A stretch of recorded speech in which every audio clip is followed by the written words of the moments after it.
Tonight's episode of the 31st Lap Podcast is brought to you by DirtTrackDigest.com. If it's on dirt, it's on Dirt Track Digest. This is the 31st Lap Podcast, recorded live in the studios of FingerLakes1.com in downtown Seneca Falls, New York. And now, your hosts, Chris Marquardt. Good afternoon, good evening, and welcome to episode number 239 of the 31st Lap Podcast, coming to you live from the North Park building here at Academy Square. Excited to have everybody along for the ride this evening. We've got Dave DuBois joining us here on the hotline to talk a little bit about the upcoming season and a couple of the partnerships that he's got lined up for 2018. Dave's car was among them on display at the Arnott Mall when Woodhull had their car show down there, so we'll get to him here and talk a little bit about the upcoming season. Dave is waiting in the wings now. Dave, how are you? Good. How are you? We're doing okay. We're at the shop tonight, working on the car, getting ready for opening weekend festivities, or as close as we're going to get with the weather in the area. Yeah, we're out here tonight. We're just doing the final touches on the car, getting it scaled and all the fine-tuning. We're going to run practice tomorrow night at Outlaw Speedway in Dundee, New York. And then they already canceled the opening show for Woodhull Raceway, which is my home track. But we'll still be running practice there this Saturday. Yeah, I saw Woodhull and Atlanta Legends Speedway both canceling their opening races, but practice sessions still on deck. Woodhull, which you alluded to, going to be racing in the weeks to come, but practice instead on the deck for Saturday from 2 to 6 o'clock.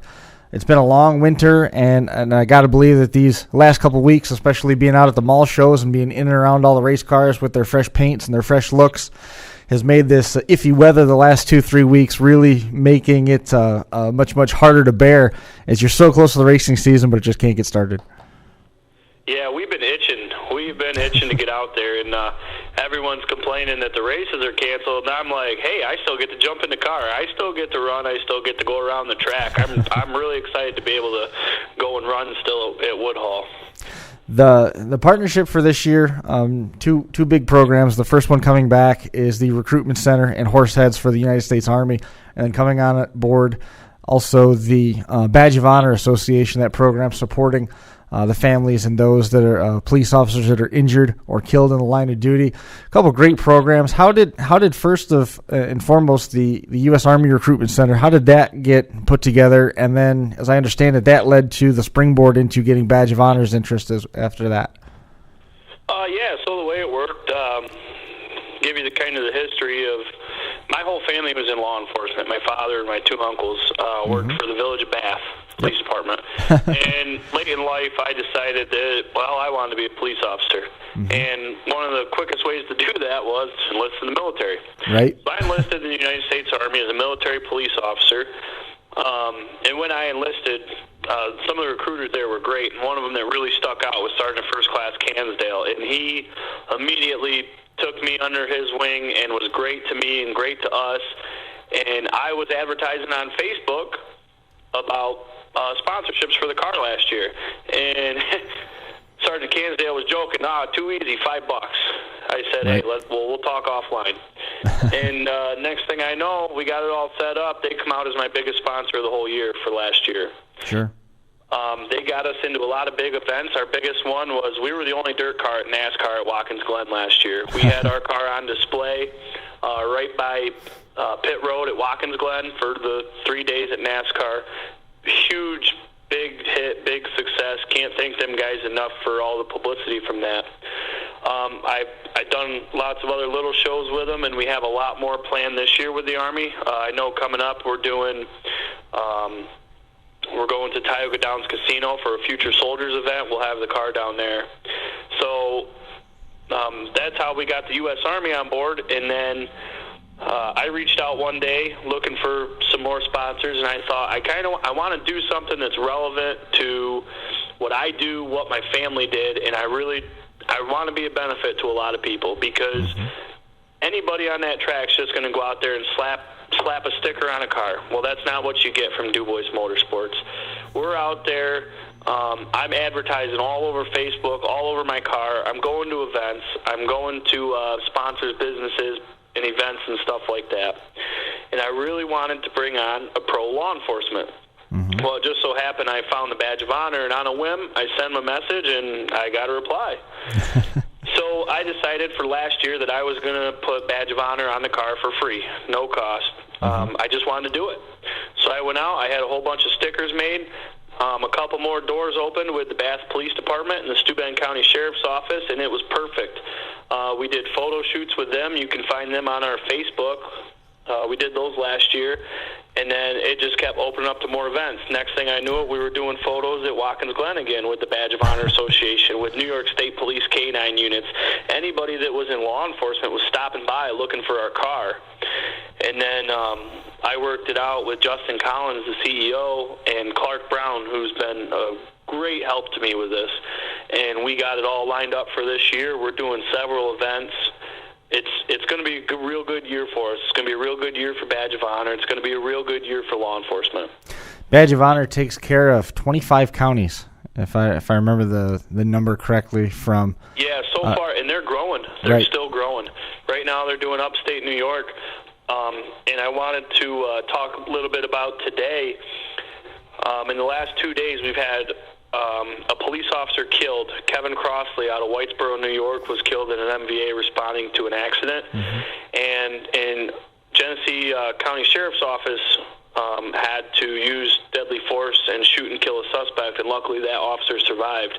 And just within hours of that happening, Badge of Honor was right on top of it, offering assistance to these families and these members in law enforcement. And it just comes to show you that they're really there for what they believe in. So what do they offer in terms of support? I mean, we know how difficult the job of law enforcement can be, and can't really take lightly the fact that those individuals put their lives on the line every day, because when you, even on a routine traffic stop, you don't really know what you're walking up on, and it could go to an emergency situation in a hurry. As routine as a traffic stop can be. Yeah, absolutely. What do they offer in terms of support? Well, so they do a lot, and I know Justin Collins is getting real big lately. They're doing pre-law enforcement stuff. So for people that are coming into law enforcement, they're teaching you how to be physically fit for law enforcement, how to pass the test, giving you tips on how to protect yourself, and how to be a good police officer, but as well as financial support to the families of the fallen officers. And I was reading about offering for officers involved in critical incidents and post-traumatic stress and how to handle things like that. Right. Mental health is such a buzz topic these days, especially with the conversations surrounding gun control and things like that, and post-traumatic stress syndrome and situations like that are tied closely to returning veterans. And sometimes I think that the stuff that our police forces go through can be just as traumatic. In addition to offering financial support so that they can physically recover, do they also have an element or something coming down the line that tends to that mental aspect so that they can recover both, physically and mentally? It's coming down the line. It is in the works.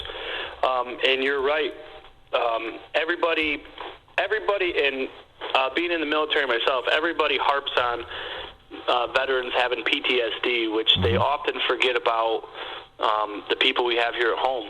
Sure. I spent 11 years so far I have in the fire service with the Bath Fire Department, Steuben County Regional Rescue Task Force, and Bath Ambulance. So I know what it's like out there. Yeah. And post-traumatic stress is a big deal with a lot of these guys, and it goes unnoticed. Sure. And I was actually reading today that more police officers, firefighters, and EMS committed suicide in the last year than they had line-of-duty deaths. And That's a very big deal. That's a very big problem, and that's something that needs to be targeted. Yep. I mean, I remember as a junior, senior in high school, freshman in college, hearing stories from my father, Mark, who does photography for racing and in different faculties and in different facilities. And when he was active in his first tours as the chief of the volunteer fire department at home, he had to respond to a really ugly motor vehicle accident. It was the first fatality that he had to oversee as the fire chief of the responding department. This was, I mean, that's going back into the 80s, but even in the late 90s and early 2000s, he still had nightmares and relived it. And it was real tough for him. So I mean that's just a small example of some of the awful things that some of these first responders have to see and go through, and to have support like this, not just for them but also for the families that unfortunately at times are left behind. I think it's a great program, and it's great that they've embraced motorsports as a way to get the word out about what they're doing. You know, and it's not like they waited for the opportunity to throw piles and piles of money at an NASCAR team. They elected to keep it local and work with a sportsman guy like you. Yeah, and for me, I seem to think I just got lucky. I talked to the right people at the right time. They've never targeted a market like this. Mm-hmm. They've never done anything like this, and I'm very happy that I was able to bring them to this and welcome them into racing like this, and I hope that we can keep this going for a very long time and make this a very big, popular thing for them. What was the sell like? The sell of yourself to them to talk about the exposures, and you know, so many businesses want to know about stuff like rate of return and how many exposure hits you're going to have, and your social media is very active with the Facebook page, and I got to believe that also factored into it as well. What was that sell like from your side of things? Not so much the sale of the space on the car, but the upsell of saying we can offer you this. Yeah, so I don't want to give away all my secrets, but I have become very lucky in targeting markets over the last 2 years, and I've worked, I've hustled, I've called people, Mm-hmm. I go way out of my way to do things for people that I like to believe that other teams aren't going to do for them. Sure. I took my car to almost all my sponsors last year and took photos with them. Right. I took my car to any event I could squeeze it into my schedule. It's funny, I was just on the phone with Kirsten, my girlfriend, who she handles all my scheduling and stuff for all these events, and she goes, you got so much going on. I don't know how we're going to do all this, because I had 6 things jammed in for this weekend for this race car. Wow. And we're trying to fit it all together. And I'm very busy. I'm very proactive. I'm always involved in my race team. I'm always involved in my car. I'm always involved with my guys. They're not just the guys that work on my car. They're my best friends. You know, so and the other thing, as far as advertising, I'll tell you, is it's not just me. Mm-hmm. It's one thing for me to go out there and share a post. It's all my guys. Sure. It's all my family. It's all my friends. It's all my fans, and it's all of their friends and family. And for example, I don't know if you saw that vote they did for Woodhall Raceway yesterday to get an interview. I mean, I didn't know that post was posted and the guy was beating me. Well, as soon as I saw it, I went out and did what I do. I advertised. Right. And just like that, it took off. And that wasn't single-handedly because of me. That was because of everybody that supports me. And when you talk about advertising, it's not me doing it by myself. I was supposed to do a car show this weekend. I wasn't even going to be there. My right-hand guy was going to take the truck and trailer up for me to put the car there with badge of honor. Mm-hmm. We're still going to try to make it there, but with the schedule change with Woodhall, we gotta take a look back at the board and see what we're going to do now. Sure. Is there some just jealousy at all? I mean, you had the car at the Arnott Mall here a couple weeks back, and it's all decked out with all these logos and everything, and your buddies, do they come by and give you a fair amount of ribbing at all about being able to recruit sponsors and being as visible as you are? And nobody said a word to me. Nobody's reached out to me. Nobody's asked how. You know, people, they like the car, and you know, honestly, the only person who's ever really asked and ever really took wanted to know was Steve Ovens. Yeah. And he's helped me so much in the last year with advertising as well. Mm-hmm. But I mean, he fairly advertises everybody. Sure. But like, we did interviews, and we all did interviews at the mall show, and I was looking back at Woodhall Raceway, and I'm only going to say this because I can back it up, is if you look at all the interviews of all the drivers, everybody got around 3,000 to 4,000 views. Mine was at like 6.5 right. out of everybody. So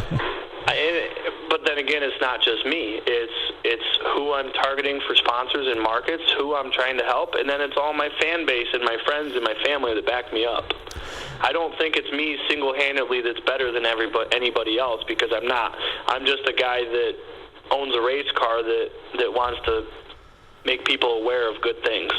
I don't know if the term "better" is fair, but I think just in our couple conversations and in talking with Steven a little bit about the exchange and the recognition that you've been able to earn from Badge of Honor and from the Recruitment Center and Horseheads for the U.S. Army, I don't know if better's fair, but I think that it is representative of the situation to call it more versed or more aware.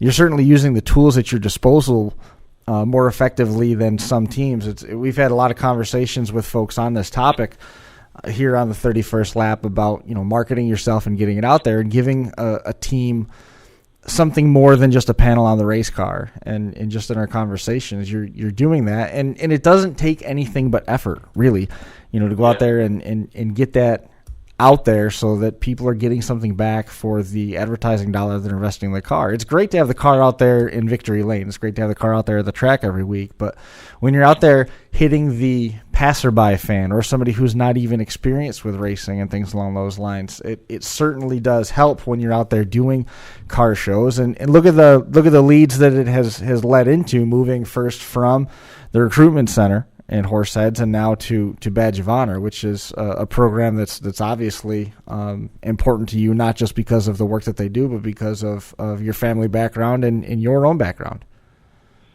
Yeah, and I want to go back on that. I don't think I'm better than anybody out there. I can go out there and advertise for a sponsor, but there's twice as many guys that have better, not better, but maybe do a little better with their sponsors, and maybe have a little more money backing them because of who they are and who they race for. Sure. There's some guys that go out there that don't even pay for their own cars. Yeah, that's everything true. Everything is paid for. For me, I just want people to know who the Badge of Honor Association is, what they do, what they offer, and how we can help people. Same with the Army. I mean, I'm not just recruiting for the Army for people to join the Army. I truly think it's a good cause. I joined the Army myself. Right. So I'm not just saying, hey, join the Army. I did it. And that joining the Army thing isn't a flippant joining of the Army. It was legitimate. You gave up half a season of racing to follow what was required of you in your duties with the United States Army. Yeah, and that was a big deal for us. Me and my buddy Zach Davidson. My dad decided he was going to retire, so me and Zach put some money together. We never owned a race car team before. We put some money together, and we went out and bought a chassis and a motor together. And we put the car together, and then I had to go. I had to go do my training and do all that stuff. And I was, hey, Dad, I know you retired, and we wrote all these articles about you retiring and everything, and you said you were never going to come back and get in a race car, but you want to drive my car for me? And he was very happy to do it, and he was very successful in the beginning of the season. Running these crate sportsmen is not an easy class to race, and especially going from a 370 modified down to a 350 crate. Let's talk about your dad right there. Your dad and his brother, your uncle, Bob and Andy, started the race team with a super stock over at Woodhull, and then it was Black Rock Speedway. And it was a track it was a division that was pretty exclusive just to Black Rock. It wasn't quite a pro stock, it wasn't quite a street stock, but it wasn't quite anything else beyond that. It was a weird entity, and he was with that for a long time before he got the chance to drive for Skip Starkey in the 6X and had some success there, and then ended up buying that team out and kept the 6X until he kicked it back to the number 29. Meanwhile, in the interim of all that happening, you're moving up through the ranks of go-karts and moving through the four cylinders to get to a point where you're ready to climb into a sportsman operation. And your dad steps away, you're ready to jump in, and then just like that, you're off to the Army. He jumps in, wins some races. Was it there's a bunch of different places to jump off at. First, was he willing to get out of the car and give it back after he found some success with the car? Oh, absolutely. He said, "It's yours, take it." I mean, he loves racing. He's a diehard race fan, and he's there every weekend with me. Mm-hmm. But it was time for him to get out and for me to take over. Mm-hmm. And it's very stressful. And especially in the sport that we're in, there's not a lot of people that want to back a race team. It's hard to find sponsors. It really is. It's hard to find money. And I had about $13,000 in my car last year before it even touched the track. Wow, it's a lot of money. And so he was ready to be done. He owns his own business. He's got a lot going on. But I want to go back. You talk about the super stock. I don't know how those guys did it. They started in a garage the size of most people's bedrooms. Right. And they really turned it into something. In the shop I'm sitting in right now, upstairs is all my dad's trophies, all his plaques, anything he's ever won, and he keeps it upstairs here in the shop. And I just hope to someday be able to accomplish what that man has accomplished in his racing career. Mm-hmm. And to be able to work side by side with him, as soon as I'm done and I get done racing, as soon as I'm done with the race, he don't let anybody get in my window but him. Because he's the first person I have to talk to, because he's my main line. And then me and him go in the trailer by ourselves. We talk about what happened, what it was, and then we adjust the car. My dad has a very specific way of racing, and it's been successful for him, and I hope it's very successful for me. You mentioned how they had their starts, and he came up through in the 90s and early 2000s, when even then it wasn't every local shop on the corner, every car dealership in town that had a race car. Those days had all since gone away, and they were in that oddball class that essentially, that as it evolved, it sort of priced itself out of feasibility, and that sort of orchestrated the change with the rebirth of the street stock class, which then kind of left open the door for the late models to come back in. So there's a lot of evolution in there through Black Rock and Yates County Speedway and now Outlaw Raceway, as they had a lot of different changes there between the 358s and then the sprint cars being a home track division. The 358s came back, and now it's modifieds, and the Sportsman was the headline class there for a little while. So there's a lot of ebb and flow there for a little over a decade. And your dad was able to be successful in a bunch of the different divisions, and now you've... Yeah, and for that band to go out there and run in that class with what they had back in the 90s and early 2000s, and then to get picked up by a car owner like Skip Starkey. Mm-hmm. I mean, here my dad was running the super stock, winning some races and stuff, and Skip Starkey walks in and says, "Hey, you want to drive for me?" And that just completely changed the ball game for DuBois Motorsports. Sure. We then fell under Starkey Motorsports for I think about 8 or 9 years, until Skip had enough, and then my dad had bought Skip out. And then the day that Skip Starkey had passed away, we were racing. Mm-hmm. And the impact that man had on my father and on our race team is just incredible. Sure. Skip was a good dude. I remember meeting him. He had those bright red modifieds, and saw him a lot of times when I was working at Black Rock Speedway on Friday nights, and always a good guy to talk to, good conversation, and had the chance to see your dad win some races, which, you're surrounded now by all those trophies, and you hope to accomplish that. It's a much, much different atmosphere. You were talking about having $13,000 invested in your Sportsman car. It's supposed to be an affordable class at $13,000. That's a pretty sizable investment. And even if running the Sportsman car, you're winning just about every time out, I don't know how you're covering your expenses, because you still have to buy fuel, you still have to get tires, you still have to travel to get there. You've got a regular maintenance program that you have to be on top of, because grip and getting traction is so important, and keeping your momentum up with those motors. You can't afford to let anything slip in terms of your suspension packages, and keeping that forward drive off the corners is so important with any of the different open wheel divisions, for that matter. I just don't see how you can make it by yourself, even if you've got a couple good sponsors. The revenue to fully fund a race team, it's not easy to come by. It's tough, and I've been lucky. I've always had really good jobs. I've always had well-paid jobs, but it's still never enough for racing. Right. And it's hard to target the right markets and get the amount of money, because how do you go to somebody and say, hey, give me a ton of money and I promise that I'm going to advertise for you and it's going to work? Who trusts that anymore, you know? Right. That's why when I do my sponsorship proposals, I put in there that we have proven success, and I show that in my sponsorship proposals. But even though, like, the only reason I made it through last year was my dad had a ton of spare parts left over from when he was racing. And a lot of nights one night I remember I blew out a front end at Woodhall, and we were, how are we going to get this ready for next week?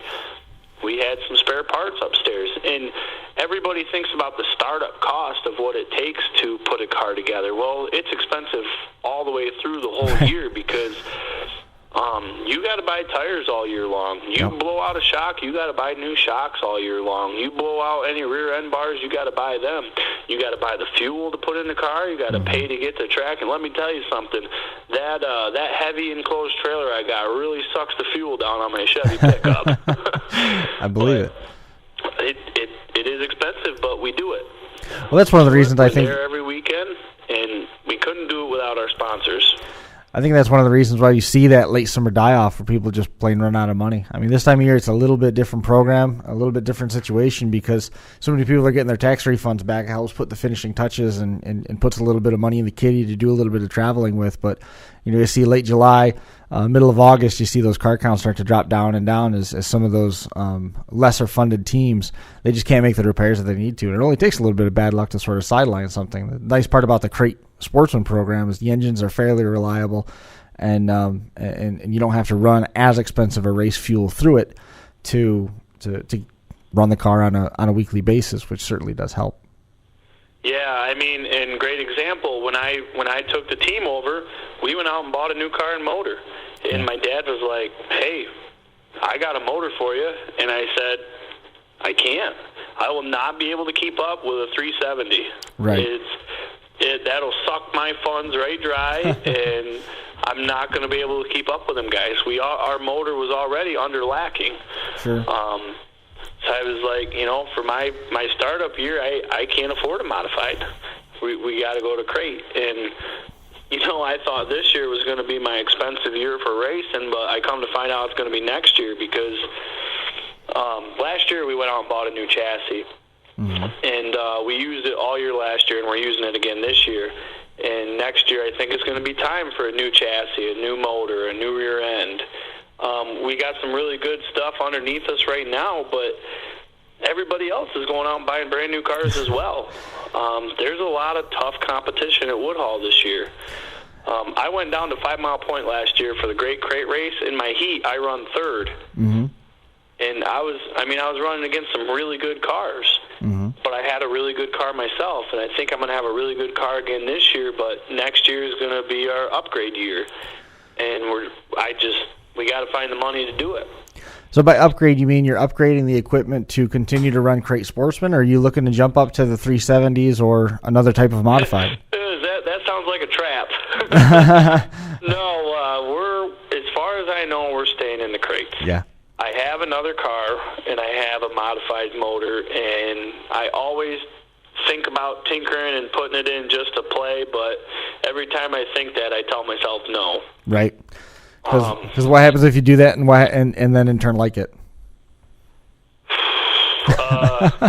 I better start working overtime, I guess. Yeah, I suppose. And you know what, the crates is tough, but the modifieds is even tougher. Yeah. Especially now that they're opening up big block, small block, which I think is going to make for a pretty good show. But you just got to have the money to do it. And some of the guys, great, they got the money to do it. I can't be going out and running a 370 modified. I can understand that. It's a big investment. A lot of people have trouble making that jump. That's one of the reasons why that crate program has been so successful, like it has. Yeah, and I think we're going to have a great turnout this year with crates. Tell me more about running the crate car at a track like Woodhull. It's high banked. It's a tight. We hear the comparisons to paper clips all the time, but it's got those ultra high banks. What's it like to drive the sportsman car there? Because so much is reliant on momentum with the crate program. You don't have the raw power to get you out of trouble. Well, and I've heard some people complain about Woodhull because it's a hard track to drive. Mm-hmm. But I've run at Woodhull, I've run at Outlaw, and I've run at 5 Mile Point so far. And the funnest, best track I've ever run on is Woodhull. Right. Woodhull Raceway just is a different style. The corners are different. The track is different. But I will tell you, you're not going to find the ruts at Woodhull like you do at Outlaw because you're dodging them things left and right. And I'm not trying to say anything bad about Outlaw, but it's just there's other things you got to look out for at other tracks. I like running Outlaw. I like running 5 Mile Point. I'm going to be going back to all those tracks again this year, and I'm going to try to go to even more tracks. Sure. But nothing beats Woodhull Raceway. It's some of the best racing surface I've been on. I really enjoy it. It's a fast track. It's tight. It's really tight. It would be like the Martinsville of NASCAR. And I don't think you're going to get any better racing than you do at Woodhull. Right. Now, in terms of what you do with the car, logic lends that you're going to have to run upper high groove, middle and upper groove to keep the momentum up so that you keep your RPMs higher and in turn stay in the power band more. But can you get the sportsman car to drop to the bottom and still run competitive? Absolutely. And I'll tell you, one guy who does that is Donnie Lawson. Yep. And he's always been really good running on. That guy can pretty much run anywhere, but he does good on the bottom. And his son's running the crate now, and I tell you what, God bless him, but that kid runs right on the bottom, and when I get behind him, I can't get by him. Right. Can't get by him. Them, as we call them bottom feeders, they are fast at Woodhull, and that's the thing about Woodhull. Every groove is fast. Right. I can put my car in any groove and still be fast, and you get your 3 wide, sometimes even 4 wide. It's a really nice track to run. There's lots of different options, and that's what makes the racing very competitive. Anybody can win. Sure. It's really anybody's race in the crate. The nice thing about that crate program is that it really has brought back a lot of the driver. You can pour as much money as you want into the car, and it's going to help you some. But if you can't nail the setup and you can't keep the speed up and you can't build momentum and you can't find a way to pass and you can't make the car work on multiple grooves and you can't figure out the setup, all the money in the world isn't going to fix it. Yeah, and you talk about all the money I put into my car last year. It's a stock GM sealed motor, and it's a Troyer chassis. Right. What else can you really change? Everything else relies on how many tires you buy, what you're running for your shocks, and how you set your car up. You can put $25,000 into a crate car easily. Anybody can put that amount of money into it. Right. But what's nice is guys can go out and put $6,000-$7,000 into it and still be competitive. So what does this year need in terms of? We'll get into where else you're going outside of Woodhull here in a second. But what's the season goal? What do you need to accomplish this year for Badge of Honor and for the U.S. Army Recruitment Center? What do you need to accomplish for the year to be successful? What's the goal? One win. One win? That's my goal.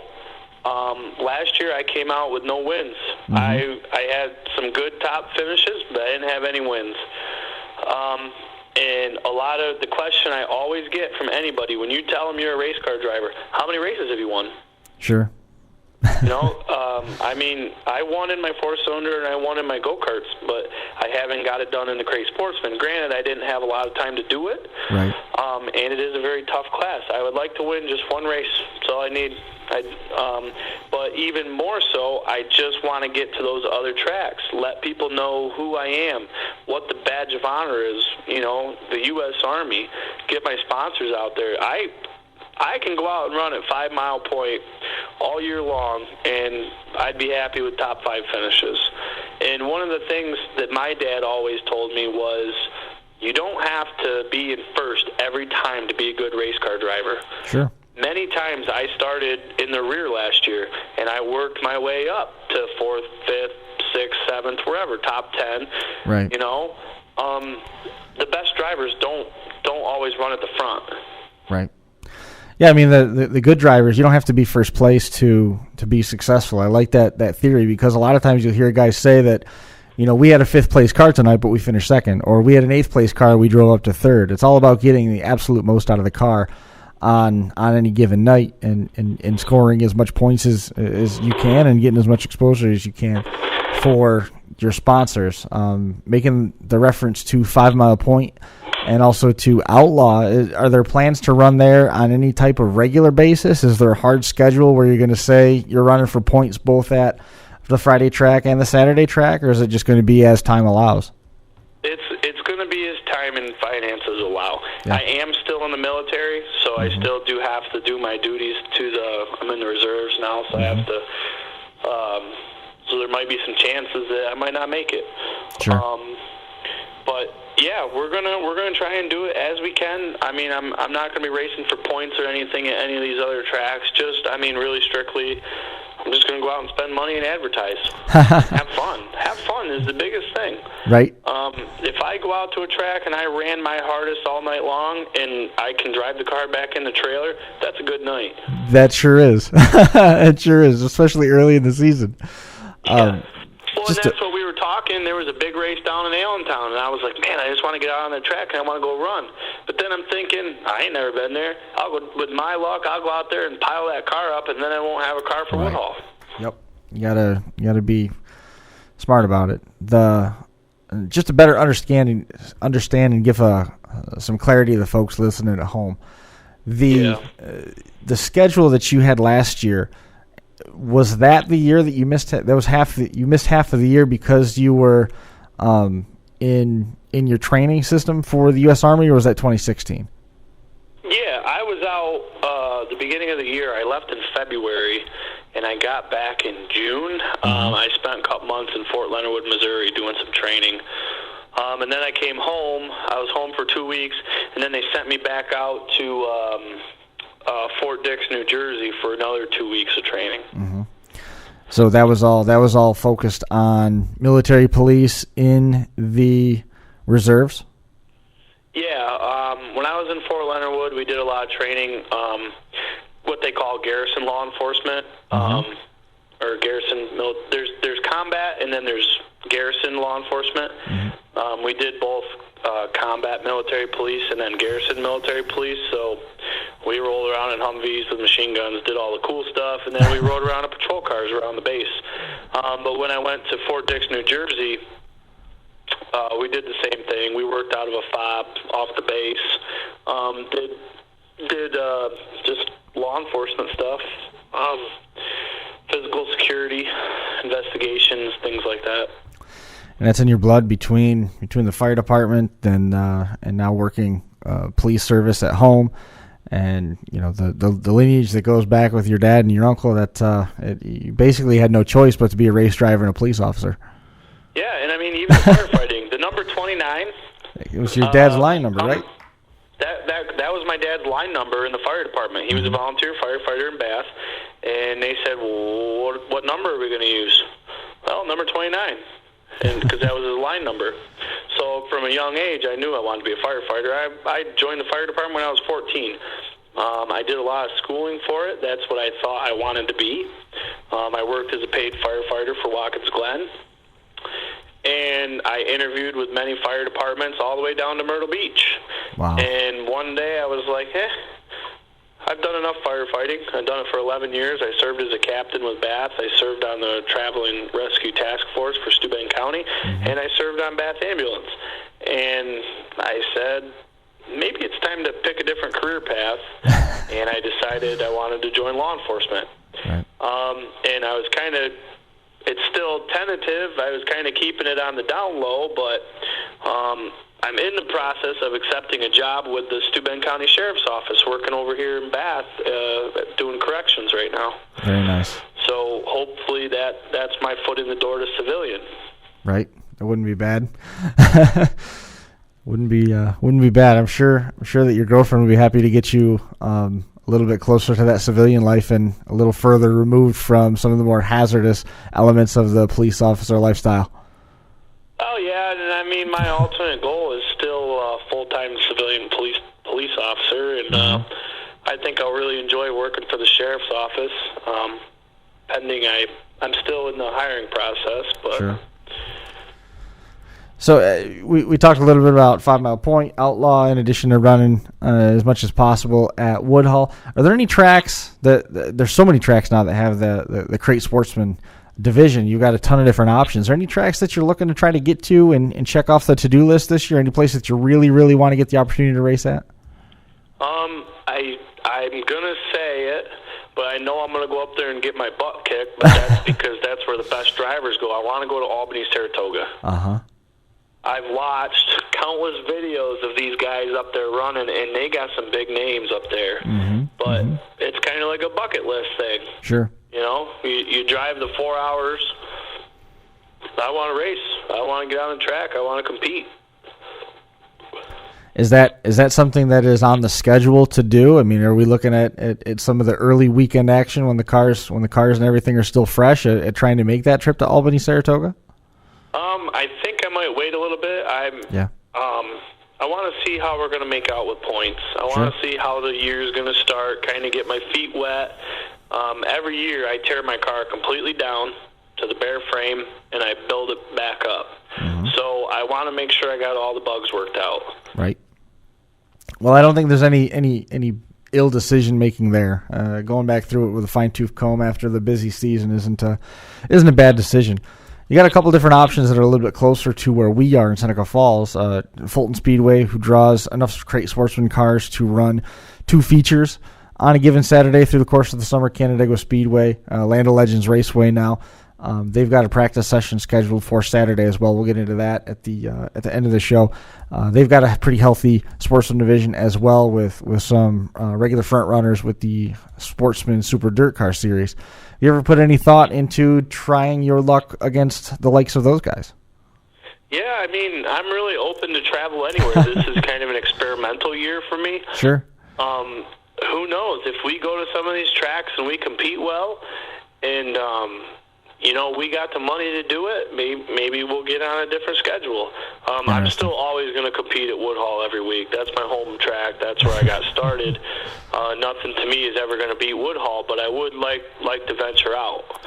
And if I could manage to do that on a regular schedule, then yeah, anything's possible. We've talked a lot about the different collection of sponsors that you got on the car, but I'm sure that there's some names that go with those decals that are on the car right now. Is there anybody that you wanted to make mention of that we haven't already brought up in addition to Badge of Honor Association and the Army Recruitment Center in Horseheads? Yeah, first I just want to start with going back on the Badge of Honor Association. Clark Brown has been the biggest blessing to me and my race team, and he is hands-on. He's texting me every day, a couple times a week. We're really creating more than just a business aspect of it. He's becoming one of my real good friends. We talk regularly. He's a retired police officer. And he has done so much for me, and he's always pushing for me, and he's always asking me how things are going and whatnot. So Clark Brown has been awesome to us, and I can't thank that guy enough for everything, for the Badge of Honor Association. Sure. Going to the Horseheads Army Recruitment Center, Sergeant First Class Cansdale, awesome guy. He set that up for us. He's been with me every step of the way. Same thing. It's beyond business with us. We're becoming real good friends, and I was just talking to him on the phone last night. So those guys have really gone out of their way to help me. Now, some of my other sponsors I'd like to talk about. Sure. Dave's Colonial Motors. That's my father's business here in Bath. He owns an automotive repair shop. He's pretty well known in the area. Great sponsor. He does a lot for me. He's working on my car 3 nights a week. If I'm not there, he is. Another one of my best sponsors. I also got the Bargain Barn in Arkport. This is her second year on board with us. Page Orthopedic Sports and Physical Therapy in Bath, second year sponsor, and they're real great to us as well. Joel's Auto Haven here in Bath, their second year as well. And then I wanted to mention I got 2 new sponsors that I just picked up within the last week. And the first one I'm going to talk about is Mary Ann's Italian Kitchen in Woodhull. Now, I don't know, a lot of people listening might not know anything about Woodhull, but it's a little town. It's got one main street, and they're the best place in town. I go there and eat lunch there every day. They came on as one of our sponsors this year, so you guys will have to check that out. They're going to host our annual race party this year. Mm-hmm.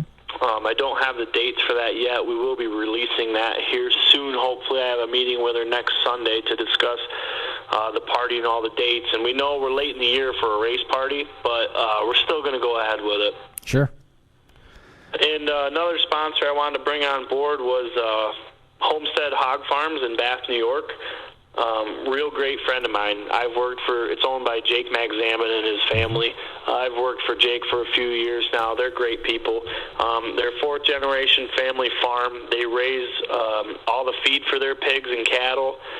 They do both terrific meat, the quality and flavor. I mean, just our freezer is packed full of this guy's stuff. It's just, you can't beat it.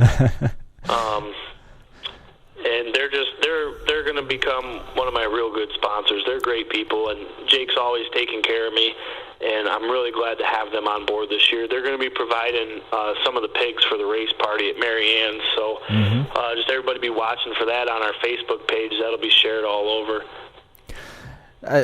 Just recapping the list of sponsors quick. You've got a hog farm that makes for a good pig roast at the end of the year. You've got the Italian Kitchen, which is a pretty good option. And then you've got a physical therapy place. So if the track gets too rough, you can go get taken care of there. That's a pretty good combination of sponsors. Yeah, they're real good. Yep. I'd like to say that I did that on purpose, but it just kind of happened. What'd we miss? We hit on a lot of stuff here. It's already been 45 minutes. I can't believe how fast the time's gone by. Yeah, I know. This has been great. One of the things I do want to touch on, though, is my Facebook page. Go. If I could get people to just go out and like my page and share my stuff, people don't understand how big of an impact that has. Mm-hmm. Social media has become a huge form of advertisement and communication in today's age, and all the likes and shares and stuff really spreads the word of a lot of things. And for my team especially, spreads the word of a lot of good things that do things for a lot of good people. And the busier my Facebook is, the better. You know, if I'm out there sharing everything, we need feedback. We need to know what we're doing right, what we're doing wrong, what people want to see. I just invested in some camera systems and GoPros. We're going to try and do more Facebook Live stuff. And I talked with Steve Ovens about putting in-car cameras in my car, both facing outward and inward. Just for everybody to go on, we're going to start recording in the pits so that everybody can kind of see what happens. What does it take to run a team? How busy are you guys? We're trying to jump on that bandwagon of social media and really just bring everything to life for our fans so people can see what it is other than just, we take our car to the track every week, because it truly is a lot more than that. Yep. There's no shortage of work to be done in the pits, and it's a lot more than just, it's time to put the car on the trailer and bring it to the track and go race a heat and a feature and bring it back home and wait for next weekend. Yeah, and I mean, we work 3-4 nights a week on this thing in between races. Some weeks it's even busier, depends on what we break. That's ominous at times, but I can understand what you're saying. Yeah. I mean, my goal is just go out there, run clean, and it's always great to have that competition on the track. But I want to get along with everybody. You know, I don't like to be bumping heads with guys. You know, sure. Any bad blood between anybody, I just want to squash it and just go out and race. We're not there to beat each other's cars up. We're not there to argue about this or that. We're just all there for the same reason. We just want to race, have fun. That's very true. And the racing is right around the corner. Woodhull Raceway has canceled their racing for Saturday, but they're still going to run a practice session from 2 to 6 on Saturday. Land of Legends Raceway over in Canandaigua, they have an open practice session as well scheduled for Saturday. Tonight, obviously the weather has proven to be inclement, and they weren't going to be able to get their test session in, so that is off the table. They did test their new lighting system. Looks pretty good. So they're fine-tuning the aim of all the lights and everything and getting ready to go. So now their opener at Land of Legends Raceway moving to April the 21st. Outlaw Speedway, the plan is right now that they are going to have their practice session tomorrow night, Friday.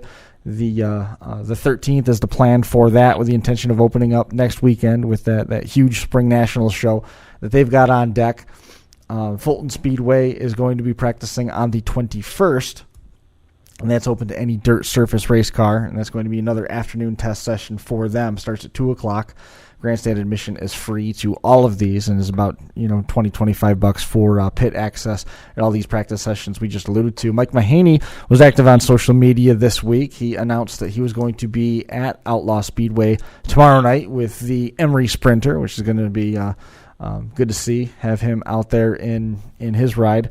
And then another note that came through the pipelines this week was the Speedway Showcase, which was the program from Weedsport Speedway that they started last year that sort of did a little bit of a recap, is now going to be on broadcast television in 2018. So congratulations to the guys over at Weedsport getting picked up. They're going to be airing on the CW in the Buffalo, Rochester, and Syracuse markets. They're going to be focusing on the Icebreaker 50, the modified feature. That is scheduled for May 20th. It's going to air on in June as part of their hour-long show, and then also the Sportsman Classic is going to be taped for air at the track on July the 3rd. Again, they're not airing live, so July the 3rd is the race date, and then it's going to air later on in the summer. The Speedway Showcase episodes, again, an hour-long on the CW in Rochester, is going to be 11 o'clock on Sunday, June the 10th, and July the 22nd, and it's going to be on CBS at 7:30 on Sunday, June the 10th, and July 22nd.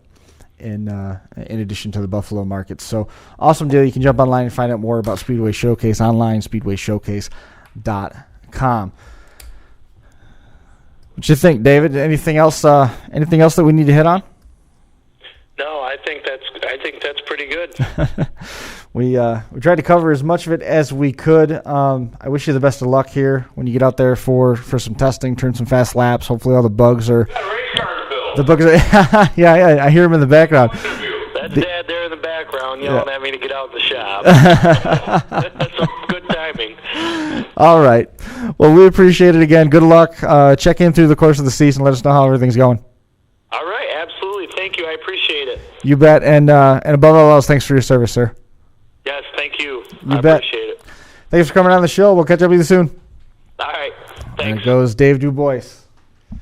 Ready to go with the Badge of Honor Association number 29 sportsman car with support from the U.S. Army Recruitment Center in Horseheads. That is going to do it for us here on the 31st lap. Appreciate everybody tuning in to hang out with us for a little while. 2:39 in the books. We're going to be back in 2 weeks. Next week is the final round. Final round is on deck again at 7 o'clock on the 19th. We'll be back again, projected to be on the 26th of April. So, for the 31st lap here on Finger Lakes 1 at the North Park Building at Academy Square, that's going to do it for us. We'll see everybody again in 2 weeks.